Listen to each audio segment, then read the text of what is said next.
ప్రసన్నతాం యానగతాభిషేకతః ప్రధానమమ్లౌ వనవాస దుఃఖతః ముఖాంబుజశ్రీ రఘునందనస్య మే సదాస్తు సా మంజుల మంగళప్రదా. ప్రజలందరికీ నమస్కారం. ఒక అందమైన శ్లోకానికి డాక్టర్ చేసిన వ్యాఖ్యానం చూసుకుందాం. ఆజానుబాహుమరవింద దళాయతాక్షం ఆజన్మ శుద్ధరసహాసముఖ ప్రసాదం శ్యామం దుధీత శరచాపముదార రూపం రామం సరామమభిరామమనుస్మరామి. అంటే రామచంద్రమూర్తి యొక్క వైభవాన్ని, ఆనందాన్ని వర్ణిస్తున్నారు. అయితే ఆయన ఒక్కరిని స్మరిస్తున్నారు ఏమిటి అంటే, లేదు సరామం రామం అనుస్మరామి అంటే లోకోత్తర సౌందర్యం కలిగినటువంటి తల్లి ఆవిడితో కూడి ఉన్న స్వామిని అనుస్మరామి అంటూ చక్కటి వ్యాఖ్యానం అందించారు. అటువంటి అందమైనటువంటి వ్యాఖ్యానాన్ని అందించినందుకు వారికి ధన్యవాదాలు ప్రకటిస్తూ ఈరోజు వారి ప్రవచనాన్ని మాకు అందించవలసిందిగా కోరుతున్నాను.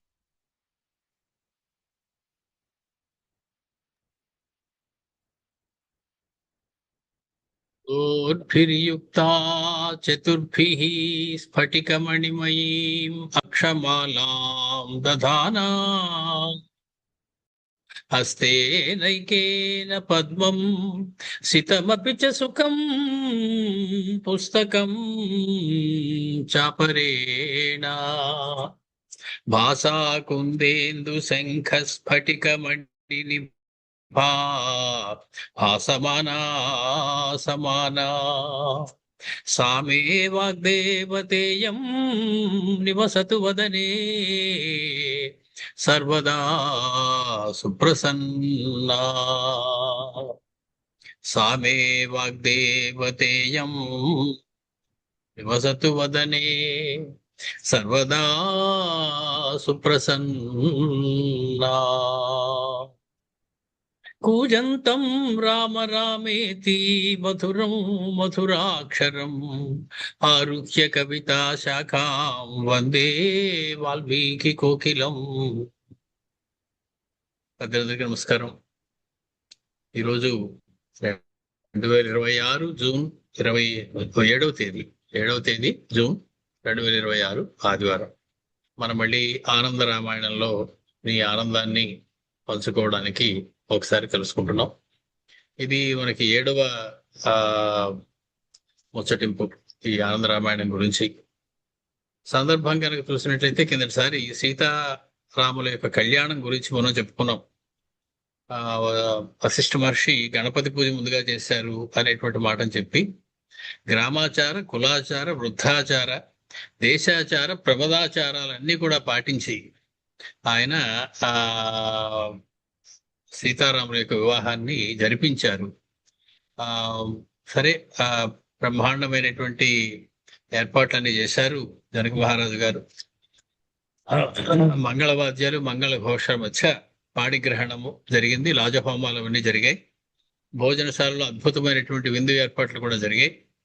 దశరథ మహారాజు తన మంత్రులతోటి, పురజనులతోటి కలిసి కూర్చుని భోజనం చేస్తే తల్లులు ముగ్గురికి కూడా దగ్గరుండి వడ్డించింది జనక మహారాజు యొక్క భార్య అయినటువంటి సుమేధ అని పేరు కలిగినటువంటి ఆవిడ.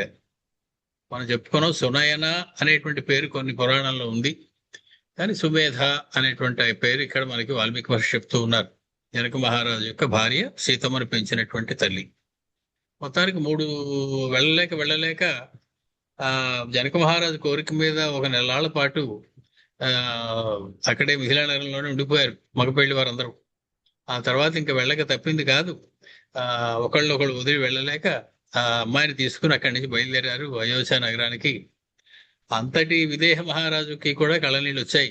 ఆయన వెక్కి ఏడుస్తూ సీతమ్మని దశరథుడి చేతిలో పెట్టి, మా అమ్మాయిని చాలా గారాభంగా పెంచుకున్నాడు సుమా, ఇప్పుడు మీ చేతిలో పెడుతున్నాను, మీరు జాగ్రత్తగా ఆవిడ చూసుకోవాల్సి ఉంటుందని. ఏ తండ్రి అయినా ఆ అమ్మాయిని అత్తవారింటికి పంపించేటప్పుడు వచ్చేటువంటి సహజమైనటువంటి ఆ ఉద్వేగం మహా కణ్వ మహర్షికే తప్పలేదు. శకుంతలని అత్తవారింటికి పంపించేటప్పుడు రామచంద్రమూర్తి ఆయనకు కూడా ఇలాంటివి ఉంటాయంటే ఆయనకి అమ్మాయిలు పుట్టకపోవడం వల్ల తెలియదు. కానీ మనకి దశరథ మహారాజుకి ఒక అమ్మాయి ఉండేది శాంత అని, ఆవిడ ఇచ్చినప్పుడు ఆయన ఇలాగే బాధపడి ఉంటారు. సరే, జనక మహారాజు తన నలుగురు కుమార్తెలు, ఒక రకంగా చెప్పాలంటే నలుగురిని ఒకేసారి అత్తవారింటికి పంపిస్తూ ఉన్నాడు. మొత్తానికి ఒక 3 యోజనాల దూరం వెళ్ళారు వాళ్ళందరూ.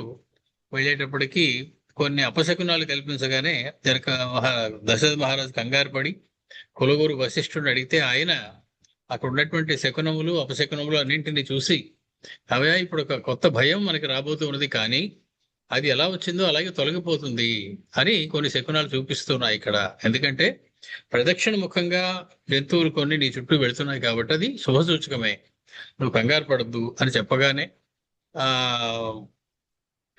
బిగ్గరగా అరుచుకుంటూ తాళ ప్రమాణము తను ఎష్టి కలవాడు అయినటువంటి ఆ పరశురాముడు అక్కడికి రావడం. ఆయన, నువ్వు గనక నా చేతిలోని విష్ణుధనుస్సుని ఎక్కుపెట్టినట్లయితే నీతో ద్వంద్వ యుద్ధం చేస్తాను, లేకపోతే ఇక్కడ ఉన్న వాళ్ళందరినీ సంహరించేస్తాను, క్షత్రియులు సంహరించడం నాకేమీ కొత్త కాదు అని చెప్పి బెదిరించాడు రామచంద్రమూర్తిని. రామచంద్రమూర్తి చాలా మర్యాదగా స్త్రీల మీద, బ్రాహ్మణుల మీద, దేవతల మీద, గోవుల మీద మేము ఇక్ష్వాకులం ధనుస్సు ఎక్కుపెట్టి యుద్ధం చేయమయ్యా, కాబట్టి ఇప్పుడు నీతో నేను యుద్ధం చేయను, ఎందుకంటే నువ్వు గురుతుల్యుడివి, పైగా బ్రాహ్మణోత్తముడివి అనగానే ఆయన మళ్ళీ 2 మాటలు మాట్లాడడం. ఒక పక్క భూమి కంపించిపోతూ ఉండగా, సముద్రాలన్నీ ఎగసెగసి పడుతూ ఉండగా, ఏం జరుగుతుందో తెలిసే లోపల రామచంద్రమూర్తి ఆయన చేతిలోని ధనుస్సుని క్షణంలో లాక్కున్నాడు. లాక్కుని దానికి బాణాన్ని కూడా ఎక్కుపెట్టి, ఈ బాణాన్ని ఏం చేయమన్నావు, దీన్ని ఎక్కడొక్కడ విడిచిపెట్టాలి అని చెప్పి అడిగేటప్పటికి భార్గవుడు తన యొక్క వృత్తాంతాన్ని మొత్తం చెప్పాడు. ఏ రకంగా తనకి ఆ విష్ణు ధనుస్సు వచ్చిందో అవన్నీ చెప్పి, నా పాదాలని కనుక నువ్వు కొట్టినట్లయితే నేను ఇక్కడి నుంచి కదలడానికి వీల్లేదు, నేను ఇక్కడి నుంచి కదిలి వెళ్ళిపోవాలి. కారణం, ఈ భూమి మొత్తాన్ని నేను జయించి క్షత్రియుల దగ్గర నుంచి అది నేను దానంగా ఇచ్చేశాను, కాబట్టి ఇక్కడ నేను రాత్రి దాని మీద ఉండడానికి వీల్లేదు, కాబట్టి నువ్వు నా పుణ్యలోకాలన్నింటినీ కొట్టేశాయి అనగానే రామచంద్రుడు ఆ పుణ్యలోకాలన్నింటినీ తిరిగి స్వాధీనం చేసుకున్నాడు. వెంటనే మహేంద్ర పర్వతం మీదకి ఉత్తర దిక్కుగా తపస్సు చేసుకోవడానికి మళ్ళీ పరశురాముడు వెళ్ళిపోయాడు. శివ పరమాత్మ పార్వతితో అంటున్నాడు, అటువంటి రామచంద్రమూర్తి పరాక్రమం గురించి ఎంతని వర్ణించమంటావు మహాతల్లి అని అడిగాడు శివుడు పార్వతీదేవి. ఇక్కడితో మనం ఆపుకోవడం జరిగింది. ఇక్కడి నుంచి మనం మొదలెట్టాలి. 300 సుమారు 77, 76, 77 శ్లోకాల దాకా మనం కిందసారి పూర్తి చేసుకున్నాం. 3వ సర్గలో మొదటి కాండలో సారకాండ, మొదటి కాండ సారకాండలో 3వ సర్గ 376, 77 శ్లోకం. మొత్తానికి రామచంద్రమూర్తి తత ప్రసన్నో భగవాన్ శ్రీరామ కరుణామయ జామదగ్న్యం తదా ప్రాహ వరం వరయ చేతి సహా. జామదగ్నుడైనటువంటి ఆ పరశురాముడితోటి రామచంద్రమూర్తి పలుకుతూ ఉన్నాడు, శ్రీరామ కరుణామయ.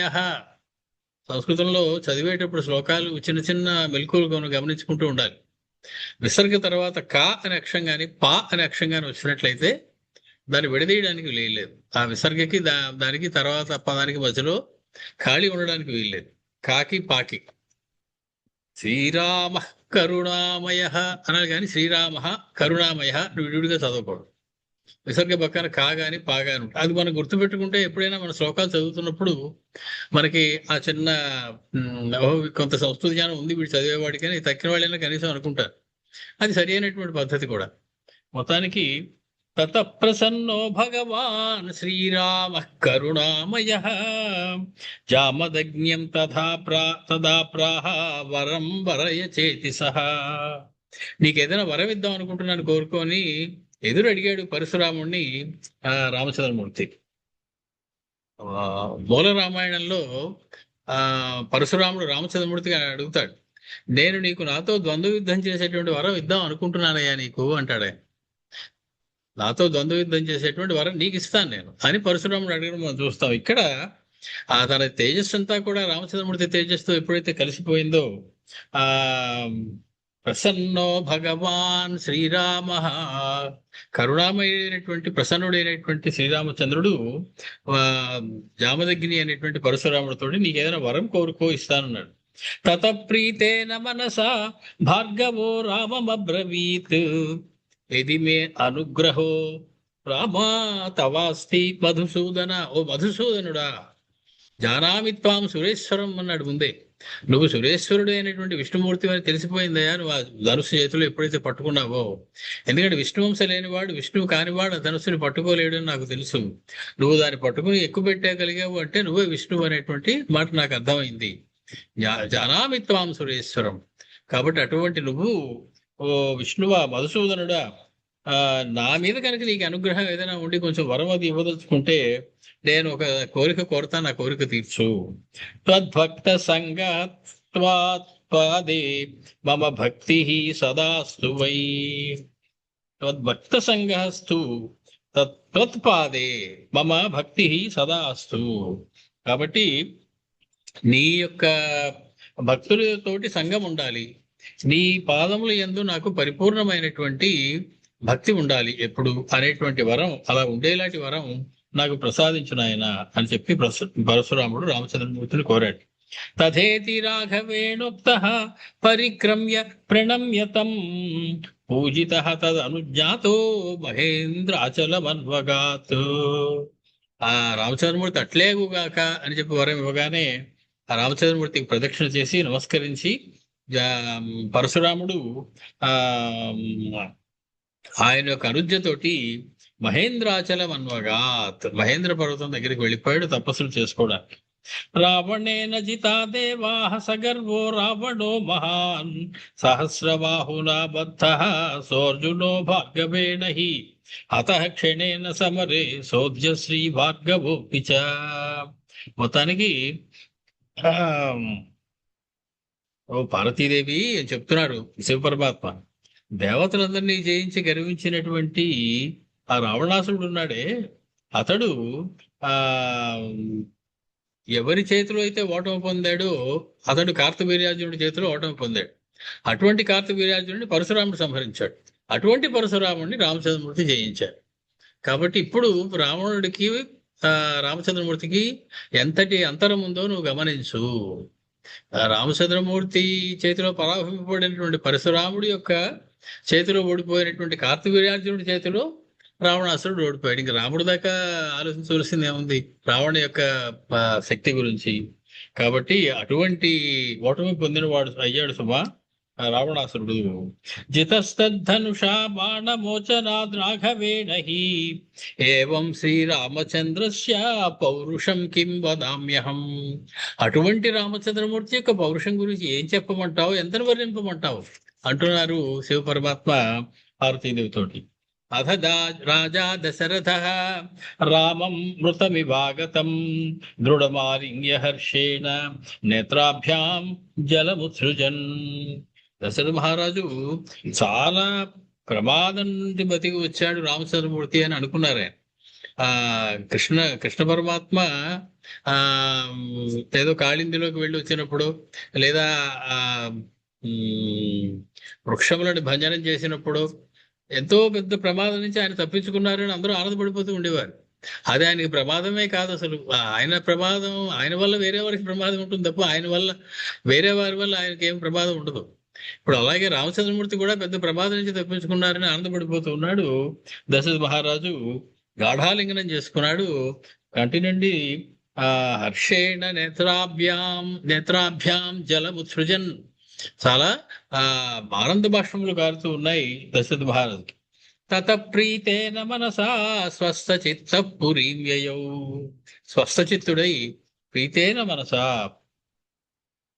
సంతోషంతో మళ్ళీ అందరూ నా అయోధ్య నగరంలోకి ప్రవేశించారు. అయోధ్యాయాం సుమంత్రోపి నృపశ్రుత్వా సమాగతం నగరీం శోభయామాస పతాక ధ్వజ తోరణై. పతాకములతోటి ధ్వజములతోటి తోరణములతోటి బాగా అలంకరించబడింది. అప్పటికే ఈయన వచ్చే సమయానికి వెనక్కి పెళ్లి వారందరూ వస్తున్నారని అటువంటి అయోధ్యాపురంలోకి ప్రవేశించారు దశరథ మహారాజు ఈ నూతన దంపతులు అందరూ కూడా. వారణేంద్రం పురస్కృత్య రామం ప్రత్యుజ్యయౌ జవాత్ అథో నదత్సువాద్యేషు రాజా పుత్రై సుహృజ్జనై. వాళ్ళందరూ కూడా వారణేంద్రం పురస్కృత్య, వారణము అంటే ఏనుగు, వారాయనేంద్రం అంటే ఒక మదగజం, ఒక ఆ బ్రహ్మాండమైనటువంటి ఒక ఏనుగుని బాగా అలంకరించి తీసుకువచ్చారు పొలిమేరల దగ్గరికి. అక్కడి నుంచి రామచంద్రమూర్తిని స్వాగతించి ఆ అనేకమైనటువంటి మంగళవాద్యములు మోగుతూ ఉండగా, అనేకమైనటువంటి రాజపుత్రులందరూ వెనక వస్తూ ఉండగా, నివేశ నగరం పౌరై పశ్సన్ నృత్యాధికం పది, దారిలో వారందరూ చేస్తున్నటువంటి అనేకమైనటువంటి నృత్యములు, కోలాటములు, రకరకములైనటువంటి ఆటలు ఇవన్నీ కూడా చూస్తూ ఆ రామచంద్రమూర్తి, సీతాదేవి, తక్కిన ముగ్గురు సోదరులు, వారి భార్యలు, దశరథుడు, ఆయన భార్యలు ముగ్గురు, వీరందరూ కలిసి అయోధ్య నగరంలోకి ప్రవేశిస్తూ ఉన్నారు. మళ్ళీ ఇప్పుడు ఇక గృహప్రవేశం చేయవలసి ఉన్నది నూతన వధూవరులందరూ కూడా అయోధ్య నగరంలో. దారిలో ఇవన్నీ చూసుకుంటూ వస్తున్నారు. రామాద్య స్వస్వపత్న్యాతే గజ సంస్థాయు పురీం, అందరూ కూడా ఏనుగుల మీద కూర్చుని ఉన్నారు. రామచంద్రమూర్తితో పాటు దశరథుడు, ఆయన యొక్క భార్యలు ముగ్గురు కూడా. నృతుర్వారనాట్యశ్చ తుష్టువు మాగదాధయ, వంది మాగదులు స్తోత్రాలు చదువుతూ ఉండగా, అప్సర సదృశులైనటువంటి స్త్రీలు అనేక మంది నాట్యాలు చేస్తూ ఉండగా, వారు ఒక ఊరేగింపుగా నగరంలోకి ప్రవేశించారు.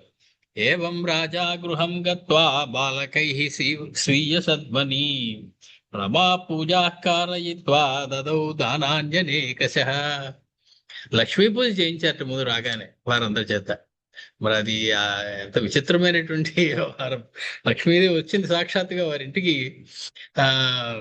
దగ్గరుండి వశిష్ఠ మహర్షి రమా పూజా కారయిత్వా దదౌ దానాన్యనేకశ, అనేక దాన ధర్మాలు చేశారు.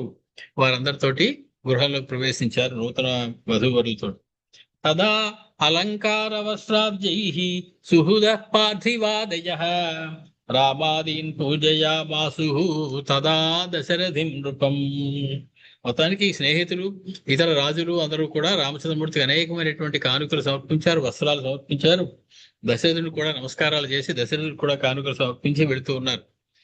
దశరథోపి తాన్ సర్వాన్ పూజయామాస వైభవై, వారందరికీ కూడా దశరథ మహారాజు కానుకలు సమర్పిస్తూ ఉన్నాడు. రిటర్న్ గిఫ్ట్స్ అనేటువంటి మాట ఒకటి మనకి ఇప్పుడు బాగా అలవాట్లో ఉన్నది. ఆ రకంగా దశరథ మహారాజు కూడా వాళ్ళందరికీ అనేకమైనటువంటి కానుకలు ఇచ్చి పంపిస్తూ ఉన్నాడు. తతస్తే సుహృద సర్వే నృపాశ్చ స్వస్థలం యయు, మొత్తానికి వివాహ కార్యక్రమం అంతా ఒక నెలలు పట్టింది. అంతా అయిన తర్వాత ఎవరిళ్ళకి వాళ్ళు వచ్చినటువంటి అతిథులు, ఇతర దేశాల రాజులందరూ వెళ్ళారు. ప్రీత్యా యుధాజితం రాజా స్థాపయామాస స్వాంతికం రామాద్యాహ రమయామాసు స్వదారై స్వసద్మసు. ఎవరి అంతఃపురం వారిది. రాముడికి ఒకటి, లక్ష్మణుడికి ఒకటి, భరతుడికి ఒకటి, శత్రుఘ్నుడికి ఒకటి. రాజు తలుచుకుంటే దెబ్బలకు కొదవే ఉంది అన్నట్టు పరిపూర్ణమైనటువంటి వైభవంతో ఉన్నటువంటి దశరథ మహారాజు వారింట్లో దేనికి లోటు లేదు. ఎవరి అంతఃపురంలో వారు వెళ్ళారు. వారందరూ రామాద్యాహ రమయామాసు స్వస్వదారై స్వసద్మసు. సద్మ అంటే ఇల్లు.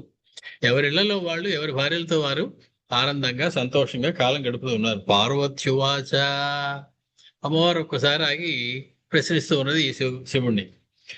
శ్రీ విష్ణు సుచిదం సేన జామదగ్నిస్త్వయా స్మృతః తద్వచ్చాయం రాఘవ కిం వదమే సంశయం ప్రభో. ఏమయ్యా నాయన, ఇదివరకు నువ్వు విష్ణుమూర్తి యొక్క ఒక అంశతోటి పరశురాముడు వచ్చాడు అనేటువంటి మాట నువ్వు చెప్పావే, మరి శ్రీరామచంద్రమూర్తి పరిపూర్ణమైనటువంటి విష్ణు అవతారమేనా కాదా, ఇతడు పరిపూర్ణుడైనటువంటి విష్ణువా కాదా అనేటువంటి విషయం చెప్పవలసింది అని అడిగింది పార్వతీదేవి విష్ణువుని.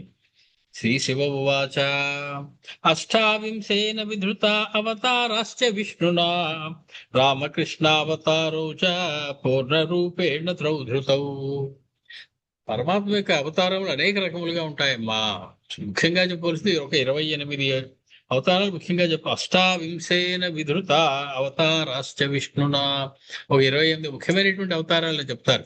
ఇందులో కొన్ని పూర్ణావతారములు, కొన్ని అంశావతారములు, కొన్ని ఆవేశావతారములు ఇలా ఉంటాయి రకరకాలుగా. కాబట్టి ఈ పరశురాముడు అనేది ఆవేశావతారం అని చెప్తారు. అలాగే నృసింహావతారం ఆవేశావతారం. పూర్ణావతారములు రామకృష్ణాది అవతారములు పూర్ణావతారములు. బలరామ అవతారం ఇలాంటివన్నీ కూడా అంశావతారములు. కాబట్టి రకరకాలుగా ఉంటాయి అవతారములు తల్లి. రాముడు కృష్ణుడు మాత్రం పూర్ణావతారములమ్మా విష్ణుమూర్తికి. వశిష్ఠౌ సకలేష్వతారేషు హితాబుభౌ రామకృష్ణావతారౌ చ పూర్ణరూపేణ తౌ శ్రుతౌ వశిష్ఠౌ సకలేష్వా ఏవ అవతారేషు హితాబుభౌ తయోరపి వరః పూర్వః సత్యసంధో జితేంద్రియః. రామకృష్ణుల్లో ఎవరికి నీవు ఎక్కువ మార్కులు వేస్తావు అన్నట్టుగా అడిగింది పార్వతీదేవి. శివుడు చెప్తున్నారు, ఇంకా రామాయణంలో రాసేటప్పుడు రాముడే గొప్ప, భాగవతం చెప్పినప్పుడు కృష్ణుడే గొప్ప, అందులో సందేహం ఉంది. సత్యనారాయణ చేసినప్పుడు వ్రతానాం ఉత్తమం వ్రతం అని చెప్తారు. అలాగే వరలక్ష్మి వ్రతం చేసినప్పుడు వ్రతానాం ఉత్తమం వ్రతం అని దాని గురించి చెప్తారు. కాబట్టి ఏ వ్రతం చేసినప్పుడు ఆ వ్రతం మీద నిష్ట కలగడం కోసం ఆ వ్రతమే గొప్పది అని ఏ రకంగా చెప్తారో, అంత మాత్రం చేత తక్కినవి వ్రతాలు తప్పని తక్కువవి అని ఏ రకంగా తీసుకోకూడదు. అలాగే అంటున్నారు, తయోరపి వర పూర్వ, పూర్వుడు అందులో గొప్పవాడు. ఎవరు పూర్వుడు అంటే రామకృష్ణవు. రామకృష్ణ అనే పేరు చెప్పాడు కాబట్టి మొదట చెప్పినటువంటి రాముడు గొప్పవాడు. సత్యసంధ జితేంద్రియ జ్ఞేయో రామావతారో హి న అనేన సదృశ పరః. రామావతారంతో సమానమైన అవతారం మరొకటి విష్ణువుకి లేదమ్మా. అన్ని అవతారముల కన్నా అత్యద్భుతమైనటువంటి అవతారం రామావతారమే అని నేను భావిస్తూ ఉన్నాను. కృష్ణ కృష్ణరుచిర్జ్ఞేయ శ్రీరామో రుక్మ సంరుచి ఏవం గిరిజేంద్రే ప్రోక్తం సీతాయాశ్చ స్వయంవరే. మొత్తానికి గిరిజ ఈ రకంగా సీతావతారం యొక్క స్వయంవరం గురించి చెప్పబడింది. నీలంగా ఉండేటువంటి వాడు కృష్ణుడు. రామచంద్రమూర్తి నాకు మెరిసిపోతున్నటువంటి బంగారం అవతారంలో కనిపించాడని సీతమ్మ చెప్పిందిట స్వయంవరంలో. అంటే రామచంద్రమూర్తి నలుప అంటే నలుపుని మేము చాలా మంది ఒప్పుకోం. మహా అయితే ఒక చామంచాయ, నలుపు అంటే కుదరదు. నలుప అని మేము మీదకి వచ్చేస్తాం. కాబట్టి అటు ఆయన ఒక చామంచాయ, సీతమ్మకి ఆయన బంగారం రంగులో కనపడ్డాడని చెప్పింది ఆవిడ. వలసినది రంభ అన్నట్టు ఆయన నచ్చాడు. ఆయన నల్లగా కనపడలేదు, ఆవిడకి బంగారం రంగులో మెరిసిపోతున్నాడు మా ఆయన అనుకునేది సీతమ్మ తల్లి. మొత్తానికి అటువంటి రంగు ఆయన. కృష్ణుడు మాత్రం ఎప్పుడు నలిపోయానమ్మా అని చెప్పి ఈ రకంగా సీతా స్వయంవరం గురించి గిరిజతోటి గిరిజాపతి చెప్పాడు. అస్య సర్గస్య శ్రవణాత్ మంగళం లభ్యతే నరైః. 394 శ్లోకాలు ఉన్నటువంటి 3వ సర్గ సీతా కళ్యాణ సర్గ చదివినట్లయితే మంగళం లభ్యతే నరైః, సమస్త మంగళాలు చేకూరుతాయి. ఇది శ్రీ శతకోటి రామచరితాంతర్గతే శ్రీమదానంద రామాయణే వాల్మీకీయే ఆదికావ్యే సారకాండే సీతా స్వయంవరో రామ తృతీయ సర్గ. మొత్తానికి రామకళ్యాణ సర్గ 3వ సర్గ పూర్తి చేసుకున్నాం. సారకాండ ప్రథమ కాండలో చతుర్థ సర్గ. ఇందులో మళ్ళీ శివుడు చెప్తున్నాడు, ఈ ఇక నుంచి మనం తెలిసిన రామాయణం కథలో ఉండదు, తెలియని కథలు ఎన్నో వస్తూ ఉంటాయి మనకి. రామాయణంలో ఇది కూడా ఉందా అని ఆశ్చర్యపోయేలాగే ఉంటాయి సగం కైన వ్యవహారాలు, సంఘటనలు. కాబట్టి మనం ముందే అనుకున్నాం, వేటికి మనం కంగారు పడం, నిశ్చలంగా వింటాం అంతే. పాత రామాయణాలు వచ్చి దీనికి ముడెట్టేసుకుని అందులో ఇలా ఉంది ఇందులో ఇలా ఉందని మనం కంపేర్ చేసుకోవడం, దానికి దీనికి ఏది గొప్ప అనేటువంటి వాదోపవాదములకు వీటికి మనకు అవకాశం లేదని మొదటి రోజు మనం ఉపోద్ఘాతంలోనే తేల్చేసుకున్నాం. శ్రీ శివ ఉవాచ. శివ పరమాత్మ చెప్తూ ఉన్నారు, అధ సీతాయుత శ్రీమాన్ రామ సాకేత సంస్థితః బుభుజే వివిధాన్ భోగాన్ రాజసేవా పరోభవత్. సమస్త రాజులు సేవిస్తూ ఉండగా రామచంద్రమూర్తి సీతాయుతుడై సాకేత నగరంలో సంస్థితః స్థిరంగా ఉండి, బుభుజే వివిధాన్ భోగాన్ సమస్తమైనటువంటి వివిధములైనటువంటి భోగములను అనుభవిస్తూ ఉన్నారు. శరత్కాలాశ్వినే మాసి జనకేన స్వమంత్రిణః ఆహ్వానాయ చ రాజానం ప్రేషితాః త్వరితం యయుః. కొత్తగా పెళ్ళైనప్పుడు కొత్త అల్లుండి ఒకసారి పుట్టింటి వారు అమ్మాయి ఇంటి వారు తీసుకెళ్తారు. తీసుకెళ్లి వాళ్ళకి ఏవో బట్టలు పెట్టడం, ఒక ఆనుకలు ఇవ్వడం, ఇవన్నీ మామూళ్ళు ఉంటాయి. ఆ రకంగా జనక మహారాజు మంత్రులు పంపించాడు. శరత్కాలం ఆశ్వీజ మాసం వస్తుంది, దానికి దసరా పండగకి ఆ అల్లుడిని ఇంటికి ఒకసారి తీసుకురావాలి అల్లుళ్ళని అని చెప్పి జనక మహారాజు గారి కోరిక. వెంటనే ఆయన మనుషుల్ని పంపించారు. ఆహ్వానాయ చ రాజానం, దశరథ మహారాజుతో పాటు ఆ వియ్యంకుడు తక్కినటువంటి అల్లుడు యొక్క సోదరులు మొత్తం అందరూ వారి కోడళ్ళు అందరూ కలిపి రావాలి అని ఆయన కోరిక. తాన్ ఆగతాన్ దశరథ శీఘ్రం సత్కృత్య సాదరం అప్రచ్ఛ ఆగమనే హేతుం తేపి నత్వాతమూచిరే. ఆ రకంగా అక్కడికి ఆ జనక మహారాజు చేత పంపబడినటువంటి మంత్రులు కొంతమంది రాగానే వారికి తగినటువంటి ఆ సత్కారములన్నీ చేసినటువంటి దశరథ మహారాజు వాళ్ళని అడిగారు, ఏమయ్యా మీరు దేనికోసం వచ్చారు, దేనికోసం మిమ్మల్ని జనక మహారాజు పంపించారు? అప్రచ్ఛ ఆగమనే హేతుం తేపి నత్వాతమూచిరే, కారణం ఏమిటి మీరు ఇక్కడికి రావడానికి అని అడగగానే వాళ్ళు ఆయనకి నమస్కారం చేసి ఈ రకంగా చెప్తూ ఉన్నారు. దీపావళి ఉత్సవార్థం త్వాం, మన దసరా అనుకున్నాం, దసరా కాదుట, దీపావళికి పిలవడానికి వచ్చారు వాళ్ళు శరత్కాల మాసం నుండి. శరత్కాలే అశ్వినే మాసే, మొత్తానికి అమావాస్య దీపావళి అమావాస్యకి ఉత్సవం కోసం త్వాం సకుటుంబం సమంత్రిణం పౌరజానపదై సాకం ఆహ్వాయామాసతే సుహృత్. మొత్తానికి మీ స్నేహితుడైనటువంటి జనక మహారాజు మిమ్మల్ని సకుటుంబం సమస్త కుటుంబంతో సమంత్రిణం మంత్రులందరితోటి పౌరజానపదై మొత్తం మీ అయోధ్య నగరంలో ఉన్నటువంటి జనమందరినీ పట్టుకుని ఒక్కసారి దీపావళికి మీరు మిథిలా నగరానికి వచ్చి మా ఆతిథ్యాన్ని స్వీకరించాలి అని మీ స్నేహితుడైనటువంటి జనక మహారాజు మమ్మల్ని పంపించారు, మిమ్మల్ని ఆహ్వానించి రమ్మని. తత్తేషాం వచనం శ్రుత్వా దూతాన్ ఆజ్ఞాపయన్ నృపః గచ్చతాం నగరే రాష్ట్రే గమలం మిథిలాం ప్రతి. తప్పకుండా అలాగే వస్తామని చెప్పి ఊరంతా చాటింపు వేయించండి అయ్యా అన్నారు. ఏమని? మహారాజు గారు దీపావళికి అత్తవారి ఇంటికి, వియ్యంకుడు గారి ఇంటికి వెళ్తున్నారు, రామచంద్రమూర్తి అత్తవారి ఇంటికి వెళ్తున్నారు, బాబు మీరందరూ కూడా సామాన్లు సర్దుకుని వెనకాల వచ్చేయండి, మొత్తం ఊరంతా కదిలి జనక మహారాజు గారి ఇంటికి దీపావళి జరుపుకోవడానికి వెళ్ళాలి అనేటువంటి చాటింపు ఒకటి వెయ్యండి. సుముహూర్తే తతో రాజా హస్తి అశ్వరథ పత్తిభిః పౌరైః జానపదైః సాకం యయౌ కరి విరాజితః. అనేకమైనటువంటి గుర్రం ఏనుగులు వీటితో ఉండి హస్తి అశ్వ రథ పత్తిభిః చతురంగ బలములతోటి గజబలం, అశ్వబలం, రథములు, అలాగే సేనాబలం అనే వీరందరూ కూడా అంటే చతురంగ బలములతోటి సమస్తమైనటువంటి పౌర జానపదులతోటి ఒకనొక సుముహూర్తంలో దీపావళిని పురస్కరించుకొని దశరథ మహారాజు మిథిలా నగరానికి వెళ్ళడానికి. రాజ్ఞ పృష్ఠే సమాజగ్ముః గజోపరి విరాజితాః రామ లక్ష్మణ భరత శత్రుఘ్నాస్తే స్వలంకృతా. మొత్తానికి దశరథుడు వెనకాలే ఒక గజోపరి మళ్ళీ ఒక ఏనుగు యొక్క పుష్పం మీద ఎక్కినటువంటి వారి వెలిగిపోతూ ఉన్నటువంటి రామ లక్ష్మణ భరత శత్రుఘ్నులు స్వలంకృతాః బాగా పూర్ణంగా అలంకారములతో ఉన్నటువంటి వారు ఎక్కి వెళుతూ ఉన్నారు.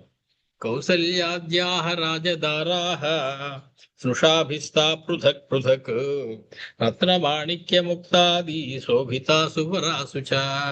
అత్తగారి కోడలు అలా ముగ్గురికి నలుగురికి 4 గజములు, అలా వాళ్ళు కూడా విడివిడిగా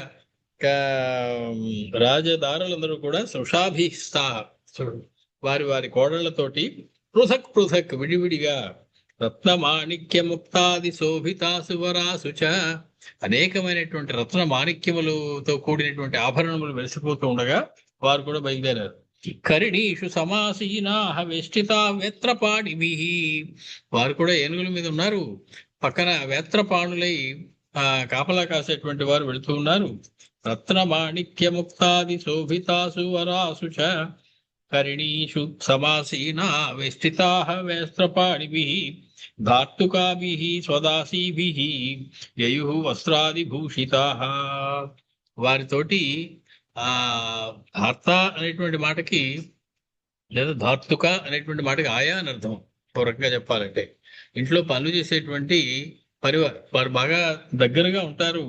ఆ వీటితో పాటు వాళ్ళతో పాటు వస్తున్న కార్యక్రమాలతో అన్నిట్లో వాళ్ళు కూడా పాల్గొంటూ ఉంటారు. మొత్తానికి ఆ రకంగా దాసదాసీ జనులతోటి ఆ వారు కూడా బయలుదేరారు ఈ ఏనుగుల మీద. సమస్తమైనటువంటి వస్త్రాది భూషిత, ఆ పనివారందరూ కూడా, ఆయాలు వీళ్ళందరూ కూడా, దాదులు వీళ్ళందరూ కూడా, ఆ దాసీ జనం అందరూ కూడా అద్భుతమైనటువంటి ఆ వస్త్రములు అవి ధరించారు. ఆగతం నృపతిం శ్రుత్వా జనక పౌరవాసిభిః ప్రత్యుజ్జగా మహర్షేణ నినాయ నగరీం ప్రతి. ఊరేగింపుగా వీళ్ళు ఎప్పుడైతే మిథిలా నగరానికి వచ్చారో, మిథిలా నగర పొలిమేరల్లో జనక మహారాజు వారికి ఆహ్వానం పలకడానికి తన యొక్క పరిపూర్ణమైనటువంటి పౌర జానపదులతోటి వచ్చి అక్కడ వేచి ఉన్నాడు. వాద్య ఘోష నినాదై దుందుభీనాం మహాస్వనై వారాంగనానాం నృత్యాద్యై గాయకానాంచ గాయనై మార్గే మార్గే మహాసౌధారూఢ స్త్రీణాం కదంబకై పుష్పవృష్టి వివర్షాభిః యయౌ నృపగృహం నృపగృహం యయౌ. రాజు అయినటువంటి దశరథ మహారాజు జనక మహారాజు యొక్క ఇంటికి వెళ్ళారు. దారి అంతా కూడా అనేకమైనటువంటి మంగళవాద్యములు, దుందుబి ఘోషలు, తర్వాత నృత్యాదులు, గానం చేసేటువంటి వారు, మార్గంలో ఉన్నటువంటి అన్ని సౌధముల నుంచి కూడా పుష్పవృష్టి కురిపిస్తున్నటువంటి పౌరులు, స్త్రీలు వీరందరినీ చూసుకుంటూ మహారాజు దశరథ మహారాజు జనక మహారాజు ఇంటికి వెళ్ళాడు. తతో గృహాణి రమ్యాణి పూరితాన్యన్నవారిభిః ప్రవేశ నృపశ్రేష్ఠో జనకేన అతిమానితః. ఎంతో మర్యాదలు చేస్తూ ఉండగా జనక మహారాజు పెళ్లివారందరూ కూడా, ఇంకా పెళ్లివారైనా అనాలకి బాగోదు, వాళ్ళందరూ కూడా జనక మహారాజు ఇంటి లోపలికి వచ్చారు. రమ్యమైనటువంటి గృహాలు అవన్నీ, తర్వాత దేనికి కూడా లోటు లేనటువంటి ప్రదేశాలు. పూరితాన్ని అన్నవారిభి, అనేకమైనటువంటి తినుబండారాలు అవన్నీ చేసి సిద్ధంగా పెట్టినటువంటి ఆ ఇంట్లోకి వీళ్ళందరూ కూడా ప్రవేశించారు, ఆ అంతఃపురంలోకి. తతో నానా సముత్సహై మృష్టాన్నై నృత్సగాయకై వస్త్రాభరణై సర్వాన్ జామాతృంస విశేషతః. అందరికీ విశేషమైనటువంటి కానుకలు ఏర్పాటు చేశాడు జనక మహారాజు.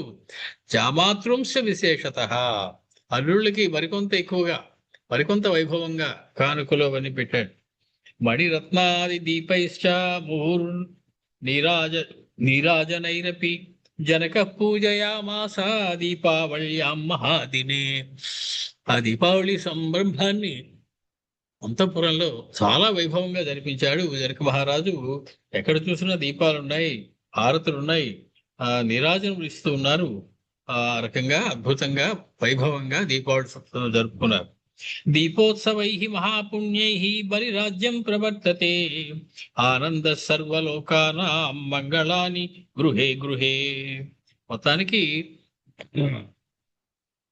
అనేకమైనటువంటి దీపోత్సవాలతోటి మహాపుణ్యములు కలిగినటువంటి బలి చక్రవర్తి పరిపాలించినప్పుడు ఎలా ఉండేదో రాజ్యం, ఆ రకంగా, అంటే కృతయుగ కాలం నాటి లక్షణాలు కనపడుతూ ఉన్నాయి త్రేతాయుగంలో.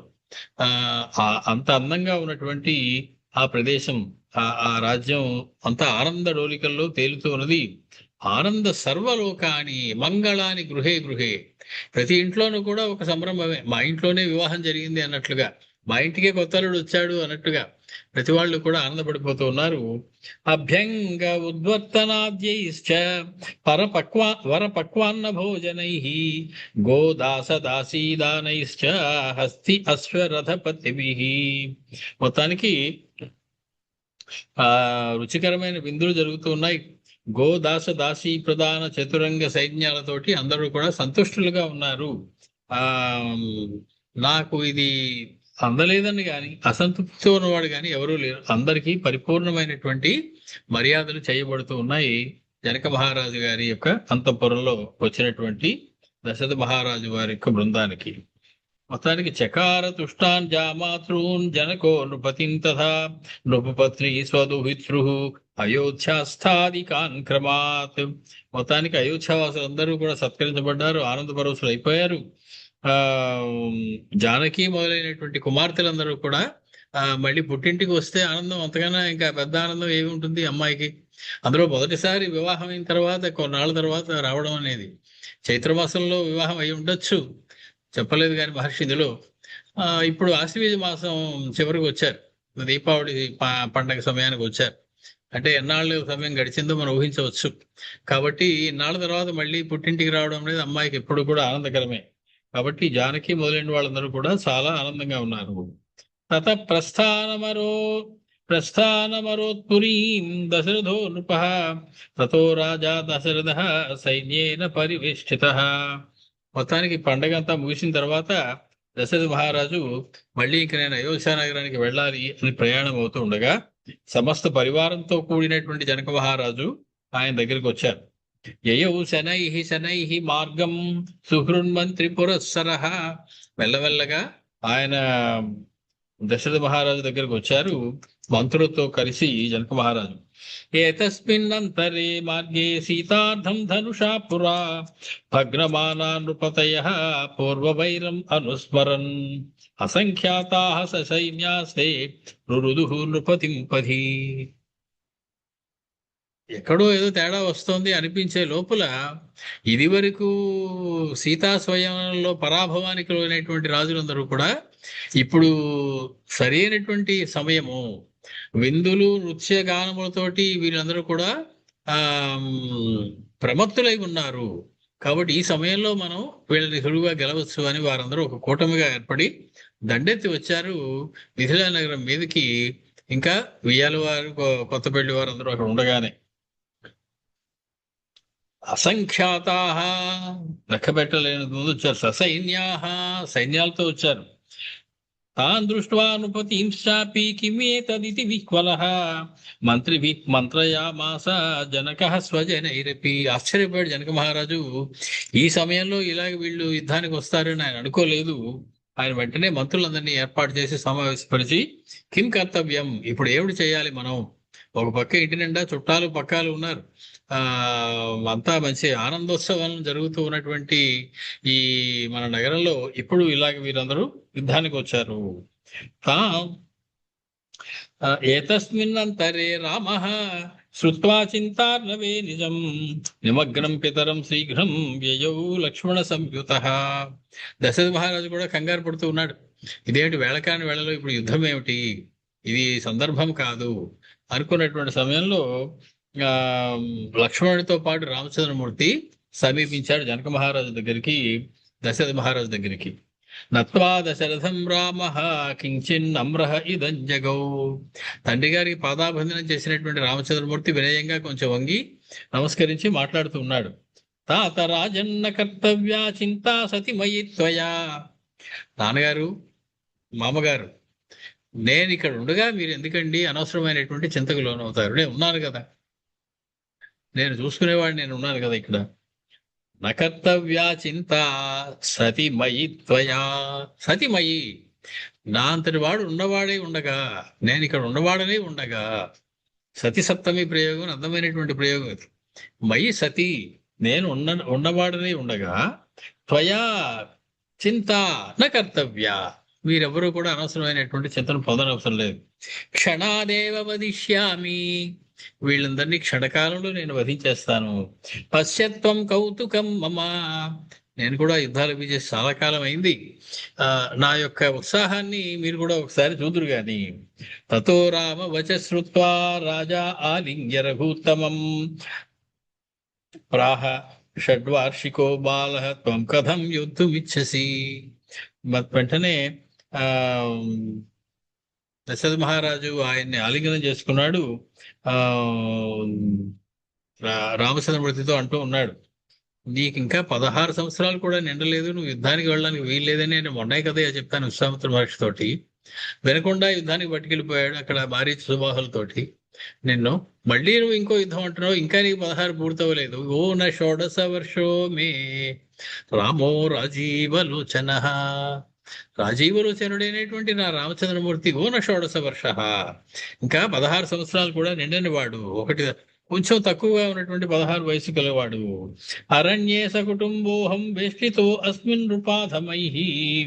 నువ్వు ఒక పని చెయ్యి, నువ్వు ఈ రాజ్యముల నీచులకు రాజులందరూ కూడా ఇప్పుడు ముట్టడించారు కాబట్టి నీచంగా ఉన్న వీళ్ళందరూ కూడా నేనే యుద్ధానికి వెళ్తాను, నువ్వు తల్లులతోటి భార్యలు తీసుకుని మీరందరూ కూడా అయోధ్య నగరానికి వెళ్ళండి, నేను వీరితో యుద్ధం చేస్తాను అని మహారాజు చెప్పారు. అహమేవ గమిష్యామి యోధుం రక్షస్వ వాహిని అని చెప్పి దశరథ మహారాజు చెప్తూ ఉన్నాడు.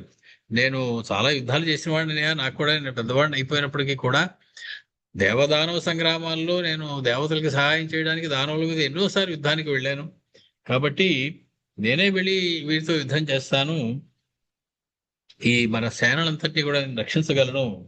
తత్తాత్ వచనం శ్రుత్వా రామస్తం పునరబ్రవీత్ అని దశరథ మహారాజ్ చెప్పగానే 2 చేతులు జోడించి రామచంద్రమూర్తి మళ్ళీ ఆయనతో చెప్తూ ఉన్నారు. యదా మే కుంఠితాం శక్తి పశ్యసి త్వం రణాంగణే తదా మే కురు సాహాయం తావదత్ర స్థిరో భవన్. అనగారు, మీరు ఇక్కడ నిలబడి అంతా చూస్తూ ఉండండి, నేను ఎప్పుడైతే నా యొక్క శక్తి తక్కువైపోయి నేను యుద్ధం చేయలేని పరిస్థితి వస్తుందో అప్పుడు కావలిస్తే మీరు వదురుగా, అంతవరకు మీరు నేను ఎలా యుద్ధం చేయాలో చూడండి అంతే. మీరు యుద్ధ రంగంలోకి అప్పుడు రావడం అవసరం లేదు, నేను వారితో యుద్ధం చేస్తాను. యదా మే కుంఠితాం శక్తి పశ్యసి త్వం రణాంగనే, నా శక్తి తక్కువైపోయిందని మీకు అనిపిస్తే అప్పుడు మీరు కూడా యుద్ధంలోకి రొద్దురు కానీ. స్వాం వాహినీం సకుటుంబాం తాత త్వం రక్షమద్గిరా, నా మాట ఇంకా కాదనకండి, నా మాట మీద మీరు వెళ్ళి సకుటుంబాన్ని మీ సేనని మీరు రక్షించుకోండి. ఇత్యుక్త్వా పితరం నత్వా సజ్జీకృత్య శరాసనం. వెంటనే ఇంక మళ్ళీ ఆయన మాట ఇంకోటి ఏమన్నా అంటారేమో అని వినకుండా రామచంద్రమూర్తి తన ధనుస్సును తీసి దానికి అల్లెత్రాటి బిగించి సిద్ధంగా అయిపోయారు యుద్ధం చేయడానికి వారితోటి. జగామరథమారూఢో, వెంటనే రథం మీదకి బయలుదేరిపోయారు యుద్ధానికి రామచంద్రమూర్తి. లక్ష్మణోపి తమన్వగాత్, లక్ష్మణుడు కూడా ఆయనతో పాటు వెళ్ళారు. రామచంద్రమూర్తి వెళ్తుంటే లక్ష్మణుడు వెళ్ళాడు, విడిగా చెప్పనవసరం లేదు, చెప్పినట్టే లెక్క. అది చిన్నప్పటి నుంచే ఉన్నటువంటి వ్యవహారమే. రామచంద్రమూర్తి ఎప్పుడు గుర్రం మీద వెళ్ళినా, వేటకి వెళ్ళినా, యుద్ధానికి వెళ్ళినా, ఎక్కడికి వెళ్ళినా వెనకాల లక్ష్మణ స్వామి ఉండవలసిందే. లక్ష్మణోపి తమన్వగాత్. సీతమ్మ పక్కన లేని రామచంద్రమూర్తి దర్శనమైనా అవుతుందేమో కానీ లక్ష్మణ స్వామి పక్కన లేకుండా రామచంద్రమూర్తి దర్శనం లేనే లేదు ఎక్కడ రామాయణంలో. తౌ జగామరథమారూఢో లక్ష్మణోపి తమన్వగాత్ తౌ దృష్ట్వా భరతశ్చాధ శత్రుఘ్నోపి జగామసః. మేము ఖాళీగా ఉంటాం, మేము వస్తామని చెప్పి భరత శత్రుఘ్నులు కూడా 2 రథాలెక్కి విల్లంబులు పట్టుకుని వారు కూడా బయలుదేరారు. తాన్ దృష్ట్వా దశ సాహస్రీం రాజసేనాం అచోదయత్ తతస్తే పార్థివా సర్వే రథస్థం తం రఘుత్తమం నిరీక్ష్య దర్శయామాసు స్వసేనాయాం పరస్పరం. మొత్తానికి 10,000 మంది సేనతోటి రామచంద్రమూర్తి వారి మీదకి యుద్ధానికి వెళ్ళారు ఆ మిథిలా నగరం పొలిమేరలో. మొత్తానికి అక్కడ ఉన్నటువంటి రాజులందరూ కూడా కళ్ళు తెరిచి ఒక్కసారి రామచంద్రమూర్తి గారు చూశారు, కళ్ళు తిరిగాయి, ఒక్కసారి ఒకళ్ళనొకళ్ళు చూసుకున్నారు, తమ సైన్యం కేసి రాముడి కేసి, సైన్యం కేసి రాముడి కేసి చూస్తున్నారు. ఇంకెంతోసేపు ఉండదు ఆ సైన్యం తెలుసు వాళ్ళకి. నిరీక్ష దర్శయామాసు స్వసేనాయాం పరస్పరం సమాగతోయం శ్రీరామ. వచ్చేసారండి బాబు, సమాగత శ్రీరామ, మామూలు రాముడు గారు వచ్చినప్పుడు శ్రీరామ. సమాగతోయం శ్రీరామ స్వపితృశ్చందన స్థిత. తన తండ్రి గారి రథం మీద ఎక్కి రామచంద్రమూర్తి వచ్చేసాడయ్యా అనుకుంటున్నారు వాళ్ళందరూ. ఏష వయసు మహత్ శ్రీమాన్ విటపీ సంప్రకాశతే విరాజత్ ఉజ్వల స్కంద కోవిదార ధ్వజోరథే. మొత్తానికి వాళ్ళలో వాళ్ళు ఎక్కుకుంటూ ఉన్నారు. చూసారా, తండ్రి గారి రథం మీద వచ్చాడు, అది కోవిదార ధ్వజం ఉన్నటువంటి రథం అని. కాబట్టి దశరథుడు చెప్పి ఆయనని పంపించి ఉంటాడు రామచంద్రమూర్తిని మన మీద యుద్ధానికి. మెరిసిపోతూ ఉన్నాడయ్యా, ఏం మెరిసిపోతున్నాడయ్యా. ఉజ్వల స్కంధ, విశాలమైన వక్షస్థలం, ఆ స్కంధ భాగం ఎంతో విశాలంగా ఉన్నది, మెరిసిపోతూ ఉన్నది. దశరథాజ్ఞయా తస్య రథే శస్త్రౌఘ పూరితే, ఆ రథం నిండా అనేకమైనటువంటి ఆయుధాలు ఉన్నాయి, శస్త్రములు ఉన్నాయి, బాణములు ఉన్నాయి, ధనుసులు ఉన్నాయి. ధ్వజబద్ధ పతాకోచ్చ కోవిదారే శత స్వయం, ఆ కోవిదార ధ్వజం ఉన్నటువంటి రథం మీదకి శ్రీరాముడు వస్తూ ఉన్నాడయ్యా. ఏవం వదంతస్తే సర్వే రథైర్యోద్ధుం సమాయయుః. మొత్తానికి వాళ్ళందరూ అలా మాట్లాడుకుంటూ రామచంద్రమూర్తితో యుద్ధం చేయడానికి ఒక్కొమ్మడిగా బయలుదేరి వచ్చారు. తతో అభవత్ మహత్యుద్ధం ఘోరః ఘోరం తచ్చ పరస్పరం. ఘోరమైనటువంటి మహద్యుద్ధం ఒకటి జరిగింది వారికి రామచంద్రుడికి మధ్యలో. అస్త్రశస్త్రైః భిందిపాలైః శతఘ్నీభిః పరస్వధైశ్చ రామస్య సైనికాన్ ముక్త్వా రాజానో రామమన్వయుః. మొత్తానికి అనేకమైనటువంటి అస్త్రములతోటి శస్త్రములతోటి అనేకమైనటువంటి ప్రహరణ ఆయుధములు, ఈ భిందిపాలములు, శతఘ్నులు, పరస్మధములు, ఇవన్నీ గొడ్డళ్ళు, ఇలాంటి రకరకాల మారణాయుధములన్నీ ఉన్నాయి. ఒక్కసారి పేలిస్తే అది 100 మందిని ఒకేసారి చంపేస్తుంటది. శతం హంతి ఇది శతఘ్ని అని పేరు దాన్ని. 100 మందిని ఒకేసారి చంపగలిగినటువంటి పనిముట్టది, కాబట్టి దాని పేరు శతఘ్ని. అటువంటి శతఘ్నులు పరస్వధములతోటి రామస్య సైనికాన్ ముక్త్వా రాజానో రామమన్వయుః. మొత్తానికి భయంకరమైన మహాయుద్ధంలో ఆ రాముడి మీదకి రాముడు ఆ సైన్యాన్ని అందరినీ కూడా వాళ్ళు చెల్లాచెదరు చేసి రాముడి మీదకి వెళ్ళారు రాజులందరూ కూడా. తే వవర్షుః మహాశస్త్రైః బాణైర్వ్యాప్య దిగంబరం. వాళ్ళందరూ ఒకేసారి బాణాలు వేస్తూ ఉన్నారు, ఒక్కడి మీదే వేస్తూ ఉన్నారు. ఆ బాణాలన్నీ కూడా ఆకాశం దిగంతరం అంతా కూడా కప్పివేసింది, దిక్కులన్నీ కప్పివేసేట్టుగా బాణ వర్షం పడుతూ ఉన్నది రామచంద్రమూర్తికి. తాన్ దృష్ట్వా నృపతీన్ సర్వాన్ రామమేవాభిసమ్ముఖాన్ లక్ష్మణః ప్రాద్రవత్ శీఘ్రం భరతోపి చ శత్రుః. రాముడు ఎప్పుడైతే ఒంటరి వాడైపోయాడు, అతని మీద అందరూ ఒక్కసారి విజృంభిస్తున్నారని తెలియగానే లక్ష్మణస్వామి, భరతుడు, శత్రుఘ్నుడు కూడా వారి వారి రథాలతోటి రాముని పక్కకు వచ్చి నిలబడ్డారు.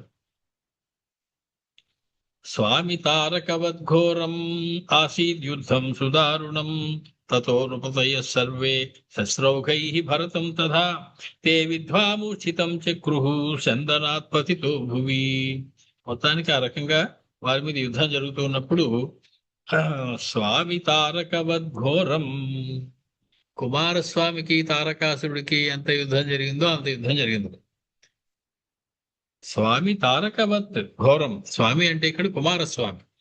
కుమారస్వామికి తారకాసుడికి ఎటువంటి యుద్ధం జరిగిందో అటువంటి యుద్ధం జరిగింది, సుదారుణమైనటువంటి యుద్ధం జరిగింది. మొత్తానికి వారందరూ కూడా మా పిల్లవాడైనటువంటి భరతుడిని చుట్టుముట్టి, భరతుడు మూర్ఛపోయాడు, రథం నుంచి కింద పడ్డాడట. భరతం పతితం దృష్ట్వా, పడిపోయిన భరతుడిని చూసి శత్రుఘ్నం వ్యవ్యధుశరైః, శత్రుఘ్నుడి మీద బాణాలు వేయడం మొదలెట్టారు. తంచాపి విరథం కృత్వా, శత్రుఘ్నుడికి రథం విరిగిపోయింది. దుద్రుభుః లక్ష్మణం నృపాః, శత్రుఘ్నుడిని వదిలేసి లక్ష్మణ స్వామిని తరుగుతున్నారు అక్కడ రాజులందరూ. వవర్షుః నిశితైః బాణైః చక్రుస్త్వం వ్యాకులం రణే, చాలా ఇబ్బంది పెట్టారు లక్ష్మణ స్వామిని కూడా వాళ్ళందరూ కూడా తమ తమ బాణాలతో. తథైవ రాఘవంచాపి శరైః ఛాదయన్ నృపాః, మొత్తానికి బాణాలతో కప్పివేశారట రామచంద్రమూర్తిని కూడా. ఆయన్ని కూడా చాలా కష్టపెడుతూ ఉన్నారు, చాలా ఘోరమైనటువంటి యుద్ధం చేస్తూ ఉన్నారు అందరూ ఒక్కసారిగా మూకముడిగా వచ్చి. తత శ్రీరామచంద్రోపి, శ్రీరామచంద్ర, ఈ మాట వాల్మీకి రామాయణంలో, మూల రామాయణంలో ఎక్కడ కనపడదు. శ్రీరామ అనే మాట ఎక్కడ కనపడదు. మూల రామాయణంలో శ్రీ అనే మాట వాడలేదు రాముడి ముందు ఎక్కడా కూడా వాల్మీకి మూల రామాయణంలో. ఇక్కడ ఆయనకి స్వేచ్ఛ ఉంది, అలాగే శ్రీరాముడు, శ్రీరామచంద్రుడు అని మనస్ఫూర్తిగా కడుపు నిండా నోటి నిండా పలుకోవడానికి వీలుగా ఆ మాట వాడారు ఆయన. తతః శ్రీరామచంద్రోపి, ఆయన కూడా లీలయా సమరాంగణే పశ్యత్సు జాలరంధ్రైశ్చ కౌసల్యాద్యాసు మాతృషు, దూరంగా ఉన్నటువంటి అంతఃపుర గవాక్షాల్లోంచి స్త్రీలు కౌసల్య, సుమిత్ర, కైకేయి వీళ్ళందరూ గుండె దడదలాడిపోతుండగా బెంగ పెట్టుకుని చూస్తున్నారు ఏమవుతోందని యుద్ధం. వాళ్ళందరూ అలా చూస్తూ ఉండగా రామచంద్రమూర్తి లీలయా, హేళగా అంటే విలాసంగా, ఏమీ కష్టపడకుండా, సీతయా భ్రాతృపత్నీషు పిత్రా మంత్రి కులేష్వపి, తండ్రి గారు చూస్తున్నారు, ఆ చూసే వాళ్ళలో సీతమ్మ కూడా ఉంది. దూరం నుంచి చెవి కిటికీ గ్రంథాల నుంచి గవాక్షాల్లోంచి వారు కూడా చూస్తూ ఉండగా, రణత్కృత్య మహచ్చాప వాయవస్త్రేణ తాన్ నృపాన్ శుష్కపర్ణవధూయ ప్రాక్షిపత్ అభిరోధసి. మొత్తానికి రామచంద్రమూర్తి వినోదంతో వాయవ్యాస్త్రాన్ని తీశారట. తీసి ఒక్కసారి అది వేయగానే రాజులందరూ కూడా పెద్ద గాలి వేసినప్పుడు ఎండుటాకులన్నీ ఎలాగ ఆకాశంలో ఎగిరిపోతాయో అలాగే ఎగిరిపడ్డారు వాళ్ళందరూ. సముద్ర తీరం దాకా ఎగిరిపడేలా కొట్టారు వాళ్ళందరినీ. ఆ ఒక్క వాయవ్యాస్త్రానికి ఆ జనక మహారాజు గృహం అక్కడి నుంచి ఆ ప్రాంతం నుంచి వాళ్ళు ఎక్కడో సముద్ర తీరంలో పడ్డారు. ఎంత దూరం అక్కడి నుంచి సముద్రం, ఆ యోజనాల దూరం, 100 యోజనాల దూరంలో పడ్డారు వాళ్ళందరూ కూడా. ఎండుటాకులు ఆ తుఫాను గాలికి ఎగిరినట్టుగా ఎగిరిపోయారు ఒక్కసారి ఈయన వేసినటువంటి వాయువ్యాస్త్రానికి. మోహనాస్త్రేణ శేషాన్ హి మోహయామాస రాఘవ. తర్వాత మోహనాస్త్రం తీసివేశారు. దాంతో ఇంకా ఒకళ్ళు ఇద్దరు అక్కడ జతగా మతగా మిగిలితే వాళ్ళందరూ కూడా మూర్ఛపోయారు, మోహితులైపోయారు. లులుంఠ సకలం సైన్యం హస్యస్వరథ సంకులం తతో మూర్ఛితమాలోక్య భరతం కైకయీరణే కరిణ్యా శీఘ్రముత్పృత్య సుశోచాంకే నిధాయతం. ఏ రకంగా రాముని యొక్క ఈ యుద్ధ క్రీడతోటి వాళ్ళందరినీ చేశారో వెంటనే పరుగు వచ్చిందట కైకేయి. కింద పడి మూర్ఛపోయినటువంటి భరతుణ్ణి ఎత్తుకుని ఒళ్ళో పెట్టుకుని ఆవిడ దుఃఖించడం మొదలుపెట్టింది. తన కుమారుడైనటువంటి భరతుడు మూర్ఛపోయి ఎక్కడ పడి ఉండని చూసి. కరిణ్యా శీఘ్రముత్పృత్య సుశోచ అంకే నిధాయతం. ఒళ్ళో ఆయన తల పెట్టుకుని భరతుడిది విలవిల్లాడుతూ ఉన్నది కౌసల్య. తతో దశరథశ్చాపి కౌసల్యాద్యాః నృపస్త్రియ, ఇంకా ఇతర రాజబంధువులు, రాజులు, మంత్రులు, అలాగే కౌసల్య మొదలైనటువంటి స్త్రీలు, దశరథులు వీళ్ళందరూ కూడా పరుగున వచ్చారు. శాంతయిద్వాతాన్ రామ, రామచంద్రమూర్తి వాళ్ళందరికీ ధైర్యం చెప్పి సౌమిత్రిం ప్రాహ వేగత, లక్ష్మణ స్వామిని పిలుస్తూ మాట చెప్పారు. ఇతో విదూరే సౌమిత్రే ముద్గలస్య తపోనిధే ఆశ్రమోసి తత్పత్రం గత్వా వల్లీ సుభావః. లక్ష్మణ నువ్వు పని చేయాలయ్యా. ఇప్పుడు మళ్ళీ మనకి రామరావణ యుద్ధం జరుగుతోందా అన్నట్లుగా ఉంది ఇక్కడ. అక్కడ లక్ష్మణుడు మూర్చపోయాడు, ఇక్కడ భరతుడు మూర్చపోయాడు. మూర్చపోయేటప్పటికి అక్కడ రాముడు ఏడిచాడు, లక్ష్మణుని ఓడి తలలో పెట్టుకుని. ఇక్కడ కైకేయి, దశరథుడు వాళ్ళందరూ విలిపిస్తూ ఉన్నారు. లక్ష్మణుడిని పిలిచి రామచంద్రమూర్తి చెప్తూ ఉన్నారు, అయ్యా ఇక్కడికి చాలా కొంచెం దూరంలో ఇక్కడి నుంచి ముద్గల మహర్షి యొక్క ఆశ్రమం ఉంది. నువ్వు ఒకసారి ముద్గల మహర్షి యొక్క ఆశ్రమం దగ్గరికి, తపోనిధి ఆశ్రమం దగ్గరికి వెళ్ళాలి. ముద్గల మహర్షి మనకి బాగా పరిచయస్తుడైనటువంటి మహర్షి. ముఖ్యంగా గణపతికి సంబంధించినటువంటిదంతా కూడా ఆ ముద్గల మహర్షికి చాలా సంబంధం ఉన్నటువంటి వ్యవహారం. కాబట్టి ఆ తపోనిధి అయినటువంటి ముద్గల మహర్షి ఆశ్రమం దగ్గరికి వెళ్ళి అక్కడ కొన్ని మూలికలు ఉంటాయి. సంజీవన్యాదికా సర్వా శీఘ్రమానయ లక్ష్మణ. నువ్వు గబగబా వెళ్ళి ఆ సంజీవిని మొదలైనటువంటి మూలికలు ఆ ముద్గల మహర్షి ఆశ్రమం దగ్గర నుంచి తీసుకురావయ్యా. మునే స్తప ప్రభావేణ బహవ సంతి తత్రవై. మహాతపస్శాలి అయినటువంటి ఆ ముద్గల మహర్షి యొక్క ఆశ్రమం, ఆ తప ప్రభావం వల్ల రకరకములైనటువంటి ఔషధీలు, మూలికలు అక్కడ ఉంటాయి. తథేతి లక్ష్మణో గత్వా చందనస్తస్వరాన్విత. ఈయన ఆకాశ మార్గం కాదు, మామూలుగా చందనం మీద ఎక్కి వెళుతూ ఉన్నారు లక్ష్మణ స్వామి. అది హనుమస్వామికి అయితే ఆ వ్యవహారం కానీ, మొత్తానికి ఈయన రథం మీదకి లక్ష్మణ స్వామి ముద్గల మహర్షి యొక్క ఆశ్రమం దగ్గరికి వెళ్ళారు. త్వరాన్విత, అతి త్వరగా వెళ్ళారు. అబర్హ్య రథాత్ వీర సంవివేశ ఆశ్రమం మునేహే. మొత్తానికి ముని యొక్క ఆశ్రమం లోపలికి ప్రవేశించారు మిక్కిలి త్వరగా ఉన్నటువంటి లక్ష్మణ స్వామి. నివారిత స వటుకై సమాధి విరమే మునేహే. మొత్తానికి అక్కడ ఉన్నటువంటి వటుకలు అంటే విద్యార్థులు లాంటి వాళ్ళు ఉంటారు ఆ ముని యొక్క ఆశ్రమంలో. వాళ్ళందరూ కూడా ఆపారు, అయ్యా మీరు అలా లోపలికి వెళ్ళిపోకండి, ఎప్పుడు పడితే అప్పుడు అలా ఎవరు పడితే వాళ్ళు వెళ్ళడానికి వీల్లేదు, మీరు ఆగాలి అని చెప్పి వాళ్ళు లక్ష్మణ స్వామిని ఆపారు. ముని సమాధి నిష్ఠలో ఉన్నారు ఇప్పుడు. కాబట్టి ఆయన ఒకసారి బహిర్ముఖం అయిన తర్వాత మీరు ఆయన అడిగి యాచించి మీకు కావలసిన మూలికలు పట్టుకెళ్ళరు గాని అన్నారు. యాచాం కృత్వా శుభావల్లీ ప్రాప్స్యేత్వం న చాన్యథా. ఇక్కడ ఉన్నటువంటి ఒక పువ్వు కొయ్యాలన్నా ఏదైనా ఇది మీది కాదు. మీరు అలా గనక చెప్పకుండా తీసుకెళ్ళినట్టయితే అది ఆ తస్కరం దొంగతనం చేసినట్టు అవుతుంది. కాబట్టి మీరు కాసేపు ఆగండి. సమాధిలో ఉన్నటువంటి మా మహర్షి ముద్గల మహర్షి బయటకు వస్తారు. అప్పుడు ఆయన్ని అడిగితే ఆయనే ఇస్తారు. మీరు ఆయన యాచించి ఆయన దగ్గర నుంచి తీసుకువెళ్ళడం ధర్మము. కాలాతిక్రమ భీత్యా. కానీ లక్ష్మణ స్వామికి అంత సమయం లేదు. అక్కడ భరతుడు ప్రాణాపాయంలో ఉన్నాడు అని ఈయన నమ్ముతూ ఉన్నాడు. వెంటనే కాలాతిక్రమ భీత్యా స లక్ష్మణోపి రఘూత్తమం వృత్తం నివేదయామాస పునస్తం రాఘవో అబ్రవీత్. మొత్తానికి లేదయ్యా, నేను అంతసేపు ఆగలేను, నాకు అంత సమయం లేదు, ఆయన తపస్సు అంతా అయినప్పుడు ఎప్పుడు ఎంత సమయం పడుతుందో నాకు తెలీదు, నేను చాలా త్వరలో ఉన్నాను.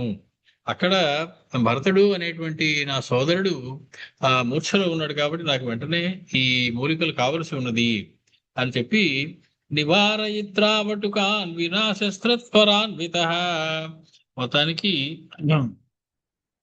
ఆ ఆ, ఆ మూలికల్ని వాళ్ళని పక్కకి తోసి ఆయన ఆ మూలికల్ని తీసుకుని పెద్దగా యుద్ధం చేయవలసిన అవసరం రాలేదు, కానీ ఎందుకంటే వాళ్ళు ముని బాలకులు కాబట్టి ఆ తీసుకుని బయలుదేరి వచ్చేసాడు. ఆనయత్వం శుభావల్లీర్మాశంకాంచ మునే కురు సోపి రామాజ్ఞయా గత్వా నివార్య వటుకాన్ క్షణాత్. మొత్తానికి అక్కడ ఉన్నటువంటి ఆ ఆ వటుకుల్ని క్షణంలో పక్కకి తొలగించి ఆ రామాజ్ఞతోటి అక్కడ ఉన్నటువంటి మూలికలను తీసుకుని వచ్చేసాడు లక్ష్మణ స్వామి. బలాత్కారేణ తావల్లీ గృహీత్వా రామమాగతః భరతం జీవయామాస విశల్యం కృత్య సానుజం. మొత్తానికి అందులో విశల్యకరణి, సంజీవకరణి, సంధానకరణి, సౌవర్ణకరణి, ఇవి ఆ రోజు మనకి చెప్పినటువంటి పేర్లు 4 రకాలు. అలాగే ఇందులో ఉన్నటువంటిది ఏదో ఉంది, వాటితోటి విశల్యం అయ్యాడు. వెంటనే తెలివి తెచ్చుకుని అప్పుడే నిద్ర నుంచి లేచినట్లుగా భరతుడు లేచి కూర్చున్నాడు.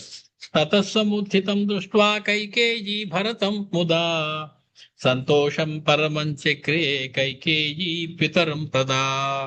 మొత్తానికి ఆ కైకేయి దశరథుడు కూడా చాలా ఆనందపడ్డారు ఎప్పుడైతే భరతుడు లేచి కూర్చున్నాడో, తెలివి తెచ్చుకున్నాడు. రాఘవం సా సమాలింగ్యా భరతం పరిషస్వజయే. ఒకసారి రాఘవుడైనటువంటి ఆ లక్ష్మణ స్వామిని ఆలింగనం చేసుకుని భరతుడిని గట్టిగా కౌగిలించుకుంది కైకేయి మాత. తతో రాజాతి సంతుష్ట సమాలింగ్య రఘుత్తమం. రామచంద్రమూర్తి కూడా దశరథ మహారాజు కూడా రామచంద్రమూర్తిని ఆలింగనం చేసుకున్నాడు మిక్కిలి ఆనందంతో. హర్షాత్ నానోత్సవాన్ తత్ర చకార గురుడా ద్విజయీ. మొత్తానికి అనేకమైనటువంటి ఉత్సవాలతోటి సంతోషంగా అక్కడ ఈ విజయోత్సవం ఒకటి జరుగుతూ ఉన్నది. రాజులందరినీ రామచంద్రమూర్తి గెలిచారో అనేటువంటి దాంతో అక్కడ మొత్కల మహర్షి ఆశ్రమం దగ్గర తతస్తే వటవ సర్వే హాహాకృత్య మునీశ్వరం. హాహాకారాలతోటి మునీశ్వరుడైనటువంటి ముద్గల మహర్షి దగ్గరికి వెళ్ళారు. వృత్తం నివేదయామాసు సమాధి విరమే మునేహే. ఆయన సమాధి స్థితిలోంచి బయటకు వచ్చిన తర్వాత ఆయనకి హాహాకారాలు చేస్తూ ఇలా జరిగింది అలా జరిగిందని మొత్తం అంతా నివేదించారు. స ముద్గలోపి తత్శ్రుత్వా విస్మయేన అబ్రవీత్వటూన్న. ఆశ్చర్యపోయినటువంటి ముద్గల మహర్షి కూడా వారితో ఇలా అంటూ ఉన్నాడు. కో లక్ష్మణ. ఎవరు లక్ష్మణుడా? ఎవరయ్యా అతను? కిమర్థం? ఇక్కడికి ఎందుకు వచ్చాడు? కస్యాజ్ఞయాసో అహరత్ ద్రుమం. ఎవరి ఆజ్ఞ చేత, ఎవరి యొక్క అనుజ్ఞ చేత అతను వచ్చి ఇక్కడి నుంచి మన యొక్క వృక్షాలని, ఈ లతల్ని పెకలించుకుని తీసుకువెళ్ళాడు. విదిత్వా సకలం వృత్తం ఆగచ్చధ్వం తరాన్వితాః. మీరు ఒకసారి వెళ్ళి జనక మహారాజు నగరానికి వెళ్ళి అక్కడ ఎవరు లక్ష్మణుడు అంటే ఎవరు, అతను ఎందుకు వచ్చాడు, ఎవరి ద్వారా వచ్చాడు, ఎవరి యొక్క ఆజ్ఞతో వచ్చాడు, ఇవన్నీ కనుక్కొని నాకు సమాచారాన్ని సేకరించి పట్టండి అని చెప్పి వటువుల్ని అతడు ముద్గల మహర్షి జనకుని యొక్క పట్టణానికి పంపించాడు. తదేతి తే దశరథం గత్వా ప్రోచుః త్వరాన్వితాః కస్త్వం కిమర్థమానీతా వల్యో లక్ష్మణః. వెంటనే వారందరూ అక్కడికి వెళ్ళేటప్పుడు అక్కడ పెద్ద ఆయన దశరథ మహారాజు కనపడ్డారు. ఆయన నమస్కారాలు పెట్టి వాళ్ళు అడిగారు, అయ్యా తమరెవరు? కస్త్వం, నువ్వెవరు నాయనా? దశరథుడిని అడుగుతున్నారు వీళ్ళు కుర్రవాళ్ళు. కిమర్థమానీతా వల్యః, ఈ ఈ తీగలు, ఈ ఔషధులు ఉన్నటువంటి వాటిని దేనికోసం పట్టుకు వెళ్ళిపోతున్నాడు లక్ష్మణుడు అంత హడావిడిగా? తాన్ దృష్ట్వా క్రోధ సంయుక్తాన్ రాజా చింతాతురోబ్రవీత్. వాళ్ళు చాలా కోపంగా ఉన్న వాళ్ళ కుర్రవాళ్ళందరూ అది చూసి ఇలా చెప్పకుండా చేయకుండా ఆశ్రమంలోంచి పట్టుకెళ్ళిపోయాడు లక్ష్మణుడు. ఏమిటి పని, బాగుందా అంటూ వాళ్ళు కేకలు వేస్తుంటే రాజా చింతాతుర అబ్రవీత్, చింతతో ఆతురతతో ఉన్నటువంటి దశరథ మహారాజు వాళ్ళతో మెల్లగా చెప్తూ ఉన్నాడు. అహం దశరథో, నా పేరు దశరథుడు అంటాడయ్యా. వల్య భరతార్థం సమాజ్ఞయా ఆనీత మునయే సర్వే బ్రువధ్వం నతి పూర్వక. మా నమస్కారాలు తెలియజేయండి ముందుగా మీ గురువు గారు అయినటువంటి ముద్గల మహర్షికి. లక్ష్మణ స్వామి భరతుడిని రక్షించడం కోసం, ప్రాణాపాయంలో ఉన్న భరతుడిని రక్షించడం కోసం వాటిని కొంచెం కంగారుగా తీసుకురావాల్సి వచ్చింది. భరతార్థం అని చెప్పండి. అహమప్యాగమిష్యామి మునిం స్వాంతయితుం యవాత్. నేను కూడా వస్తున్నాను పదండి. ముద్గల మహర్షిని నేను శాంతపరుస్తాను, ఆయన ఏమీ క్రోధం చూపించవద్దని చెప్పండి, నేను వస్తున్నాను మీతోటి. తతస్తే మునయే సర్వం నృప నామాద్య వర్ణయన్. వాళ్ళు పరుగు పరుగున వచ్చారు, వెనకాల దశరథుడు బయలుదేరే లోపునే వచ్చి ముద్గల మహర్షి దగ్గరికి వచ్చి చెప్పారు, అయ్యా ఇదండి వ్యవహారం, అతడి పేరు దశరథుడుట, మేము ఎప్పుడు వినలేదు.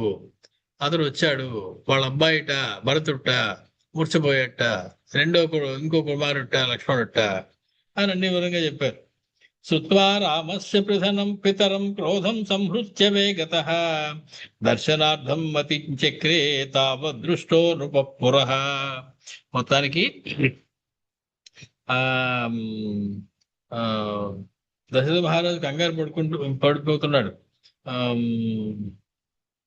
ఇలాగా ముని కోపిస్తాడేమని భయంతో హడావిడిగా దశరథ మహారాజు బయలుదేరాడు అని తెలిసినటువంటి వారి ఆ ముని దగ్గరికి వెళుతూ ఉన్నాడు అని చెప్పి తెలిసినటువంటి వారి శ్రుత్వా రామస్య పితరం క్రోధం సంహృత్య వేగతః దర్శనార్థం మతించక్రే తావత్ హృష్టో నృపపురః.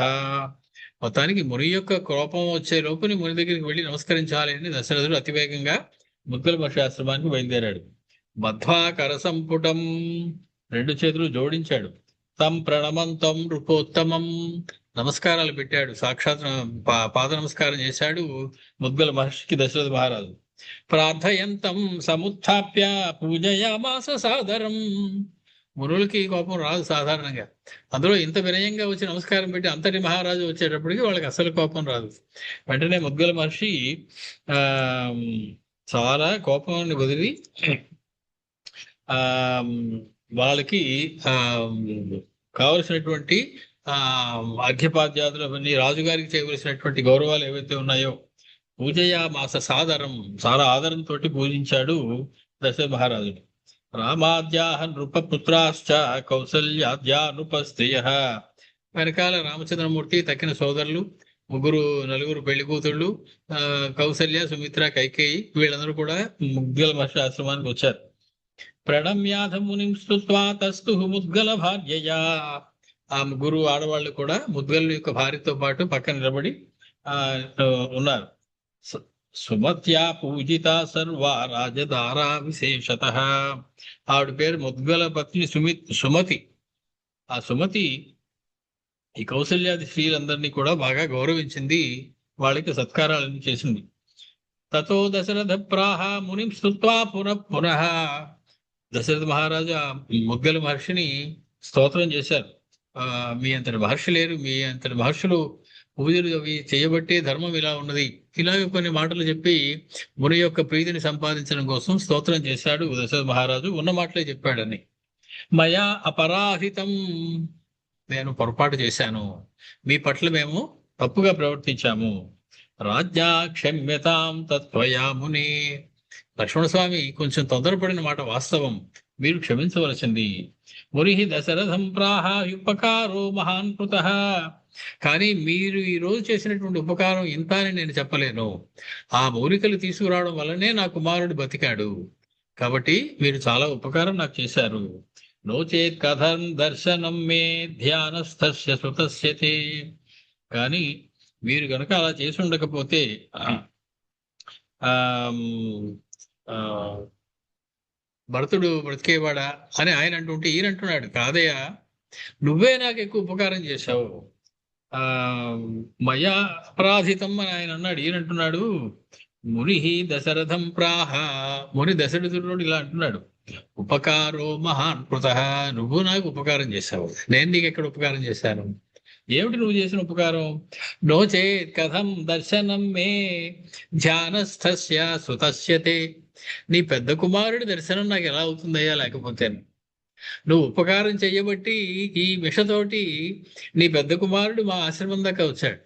లేకపోతే నేనేదో ధ్యానంలో ఉండి నా పరాకులో నేను ఉంటే అసలు ఇతడి గారి దర్శనం నాకు ఎలా అయ్యేది?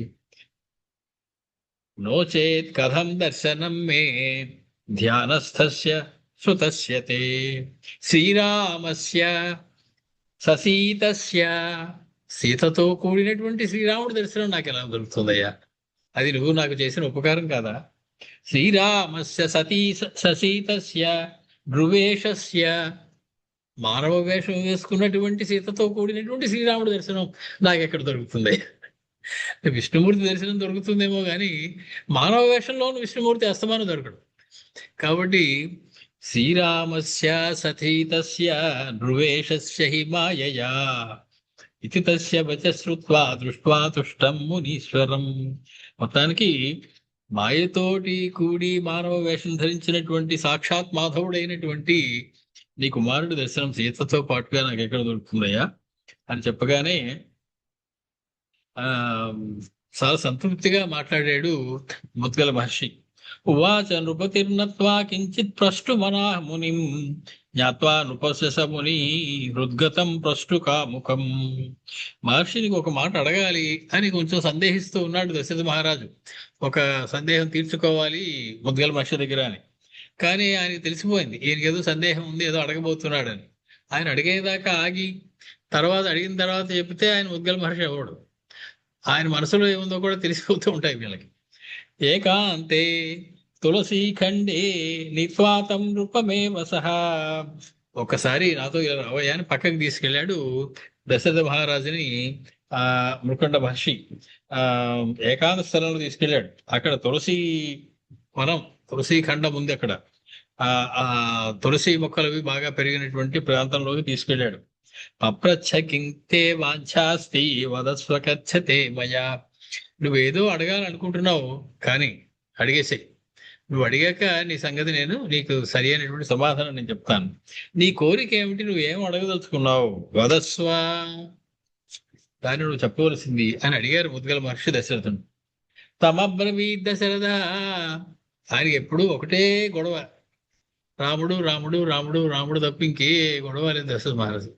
ఏ సందేహం ఉన్నా ఆయన గురించే ఉంటుంది, ఏ అనుమానం ఉన్నా ఆయన మీదే ఉంటుంది, ఆయన ఎలా ఉంటాడో ఏమిటో అని. తమబ్రవీ దశరథ శ్రీరామస్య హి భావియత్, మా పెద్దబ్బాయి రామచంద్రుడి యొక్క జాతకం చెప్తారా అన్నాడు. మా పెద్దబ్బాయి రామచంద్రుడు ఏం జరగబోతోంది అతని జీవితంలో, ఏ రకంగా ఉండబోతోంది అతగాడి జీవితం, హితాహితం, ఏమి హితమైనవి ఏవి అహితమైనవి ఆయన జీవితంలో, సవిస్తారం, ఏదో కట్టే కొట్టే తెచ్చారో చెప్పి విస్తారంగా నాకు చెప్పాలి. జ్ఞాతుమిచ్చే మునీశ్వర, రామచంద్రుని యొక్క భవిష్యత్తు ఎలా ఉంటుందో తెలుసుకోవాలి నాకు కోరికగా ఉన్నది, అది నాకు చెప్పగలరు, మీరు చెప్పగలరు, కాబట్టి మిమ్మల్ని అడుగుతూ ఉన్నాను అని అడిగేశాడు దశరథ మహారాజు. నృపస్య వచనం శ్రుత్వా రాజానం మునిరబ్రవీత్. ఈ రకంగా దశరథ మహారాజు అడగగానే ఆ ముద్గల మహర్షి దశరథుడితో చెప్తూ ఉన్నాడు. ముద్గల ఉవాచ, ముద్గల మహర్షి చెప్తూ ఉన్నాడు, మీ అబ్బాయి గురించి నాకు తెలుసా, నేను చెప్పేస్తాను మొత్తం అంతా, నువ్వు అడిగావు కదా. సాక్షాత్ నారాయణో విష్ణు, ఎవరి గురించి మాట్లాడుతున్నావు నువ్వు? సాక్షాత్ నారాయణో విష్ణు సర్వవ్యాపీ జనార్దన. విష్ణు అనే పేరుకే అర్థం అది. విష్ణు వ్యాప్నోతి అనేటువంటి ధాతువు నుంచి వచ్చిన పదం. విష్ణు వ్యాప్నోతి, సర్వవ్యాపి అనేటువంటి నారాయణుడు, ఆ విష్ణువు జనార్దనుడు, భూభారహరణార్థాయ తవాపి వరదానత, నీకు ఇచ్చినటువంటి వరం కారణంగా భూభారాన్ని హరించడం కోసం అవతీర్ణోస్తి, దిగొచ్చాడయ్యా, అవతరించాడు. త్వత్తః, నీ నుండి, అంటే నీకు కుమారుడిగా అవతరించాడు.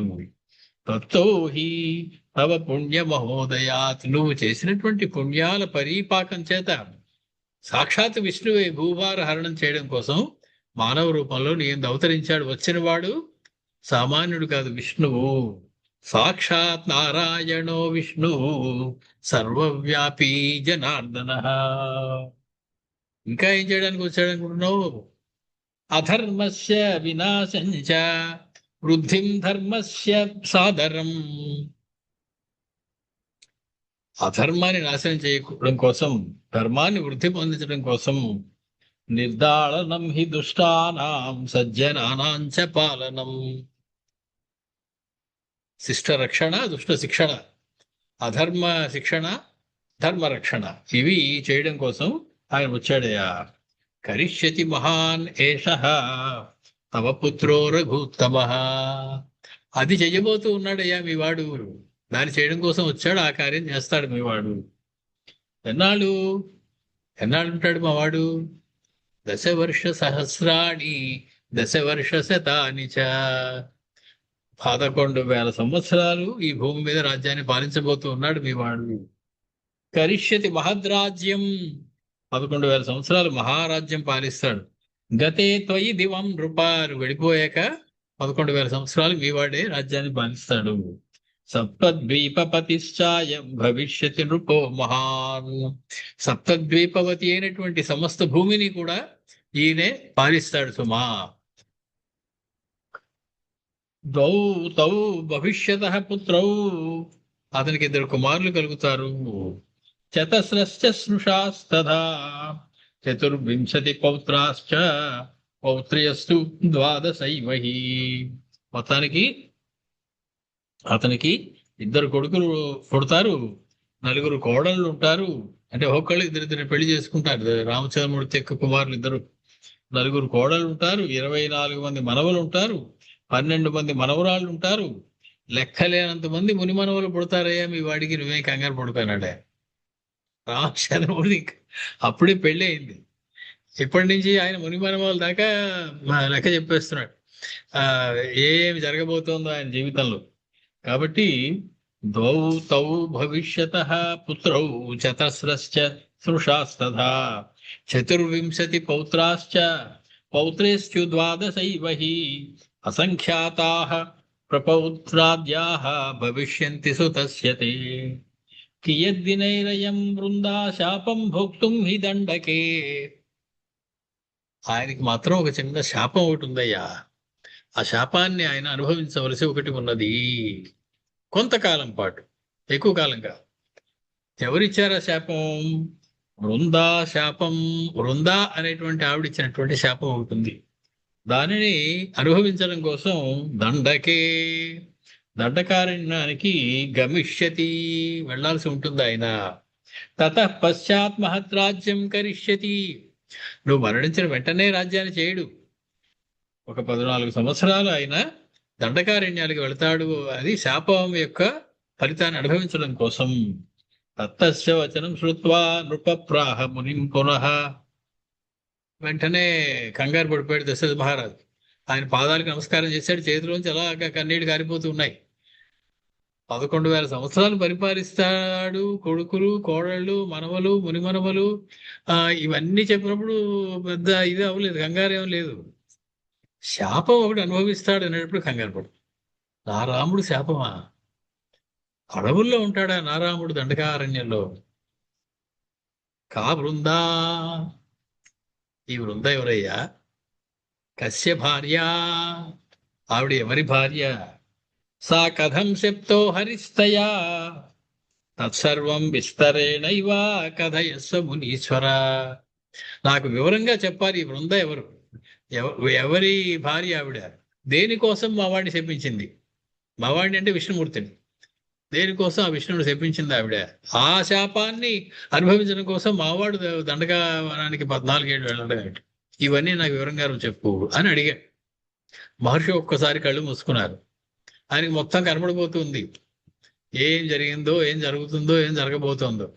ఆయన చిన్న చిరునవ్వుతోటి ముద్గల ఉవాచ చెప్పడం మొదలెట్టాడు.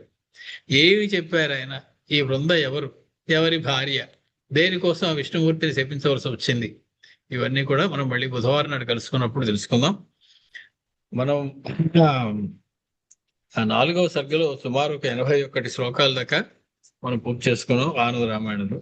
మంగళం కౌసలేంద్రాయ మహనీయ గుణాత్మనే చక్రవర్తి తనూజాయ సార్వభౌమాయ మంగళం. వేద వేదాంత వేద్యాయ మేఘశ్యామల మూర్తయే పుంసామోహన రూపాయ పుణ్యశ్లోకాయ మంగళం. స్వస్తి.